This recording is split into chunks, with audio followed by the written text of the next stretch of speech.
Olá pessoal, tudo bem? Priscila Carvalho falando aqui novamente. Falei para vocês que eu ia soltar alguns vídeos nesses dias. Vou soltar conteúdo aqui para nós, né? Quanto mais a gente fala, né, a respeito de assuntos, quanto mais a gente ensina as pessoas, mais a gente aprende. Cora Coralina, né? Cora Coralina já falava isso. E eu acredito muito nisso. Isso é bem importante. Por isso que eu gosto muito dessa troca.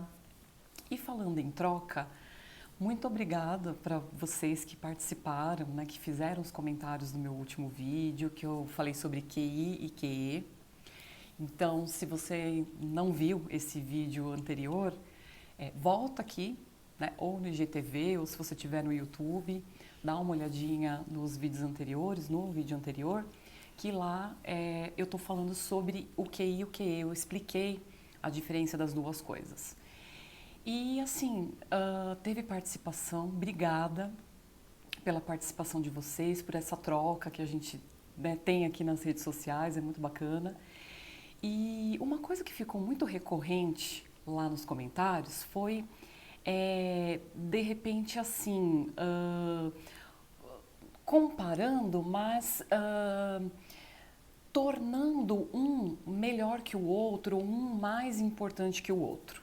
Né? Então, QI, só para a gente se localizar aqui, QI é o quociente de inteligência e o QE é o quociente de emoção.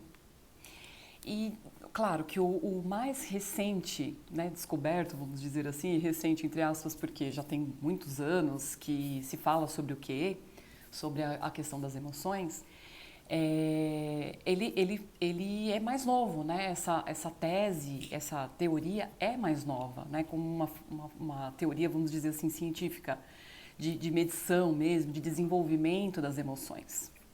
Ela é mais nova do que o QI, que né, eram feitos vários testes para medir o nível de inteligência das pessoas.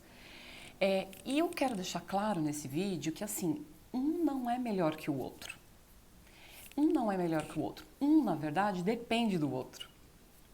Então, o que eu disse, né, o que eu quis dizer em relação ao QI é... Ah, hum, o que adianta, né? O que eu disse no último vídeo. O que adianta você ter vários diplomas, você ser ali, né, expert em algum assunto, você ser ali especialista, você ser, enfim, né, excelente num determinado assunto, ter uma inteligência assim exímia, desenvolver isso, né, ler muitas coisas, se você não tem tato com as pessoas, se você não tem um relacionamento com as pessoas, de repente se você não sabe passar isso com as pessoas. Então, não querendo dizer com isso que não é importante adquirir conhecimento. É muito importante adquirir conhecimento. Uma coisa está atrelada à outra. Porque também não adianta... O que adianta aquela pessoa ser assim, fazer um relacionamento muito bem feito com as outras pessoas? Então agora eu vou falar o contrário. O que adianta você fazer um relacionamento exímio com as outras pessoas? Você, de repente, ser uma pessoa de fácil relacionamento, uma pessoa até, sei lá, engraçada, uma pessoa simples, enfim, uma pessoa que as pessoas gostam de estar perto, mas até a página 2. Porque quando começa a conversar sobre certos assuntos, você não consegue participar, você não consegue se conectar com aquelas pessoas e com aquele assunto que elas estão falando. Então, as duas coisas são muito importantes. Então, vamos dizer assim, um depende do outro. Um está atrelado ao outro, um complementa o outro. Então, as duas coisas são importantes. As duas coisas, na verdade, fazem parte de nós como seres humanos. Então, isso aqui é muito humano. Porque só o ser humano que a gente sabe, né, até o momento, que possui emoções, na verdade, consciência das emoções, que consegue medir o que, vamos dizer assim.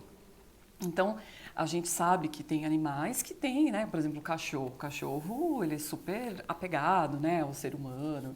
Ele parece que sente, né, ali. Alguns animais ali, né, o cavalo, por exemplo, né, parece que sente a emoção do dono, a emoção de quem está ali, né, lidando, né, com aquele bicho. Então, a gente entende que, né, alguns animais demonstram isso, mas eles não têm consciência, como nós temos, por exemplo. Então, com esse vídeo eu queria só deixar claro que um depende do outro, um complementa o outro. É muito importante a gente olhar as duas coisas. Então, assim, por mais que atualmente a gente dá muita importância ao que é, porque nós somos seres humanos, nós somos seres sociais, a gente gosta de se relacionar. Por isso que a pandemia foi muito difícil para muitas pessoas, porque teve que ficar longe, não só de familiares, mas também longe do trabalho, no qual a gente tem contato, a gente aprende coisas, a gente troca muitas informações. Teve que ficar longe de amigos, né, que também, seja num bar ou seja num evento mais formal, a gente troca muita coisa, troca muitas informações, de repente assim desabafa, né? Enfim, tá em contato com as pessoas e tudo mais, então por isso que a pandemia foi muito difícil, porque nós somos seres sociais, nós lidamos com essas duas coisas, com o QI e com o QE. Então, por mais que a gente divulgue muito essa questão de autodesenvolvimento, de você olhar as suas emoções e tudo mais tal, mas o QI continua sendo importante. Então, quero deixar claro nesse vídeo a importância das duas coisas. É que, como o QI, né, já é difundido há bastante tempo, foi sempre dado muito peso, a pessoa adquirir conhecimento, a pessoa ter diplomas, a pessoa participar de cursos, né, participar de certificações. Então, era dado muito peso nisso. E algumas pessoas ainda têm isso muito forte. Algumas gerações, né, têm isso muito forte. E hoje vem sendo falado mais sobre o que é, sobre essa questão, né, de relacionamento, comunicação, lidar, né, com as outras pessoas, lidar com as emoções dos outros, né, combinando com as minhas emoções. Olha que complexo. Então, só que não quer dizer que uma coisa seja mais importante que a outra, beleza? Então, era só para falar sobre isso e obrigada por ter acompanhado até aqui. Até o próximo.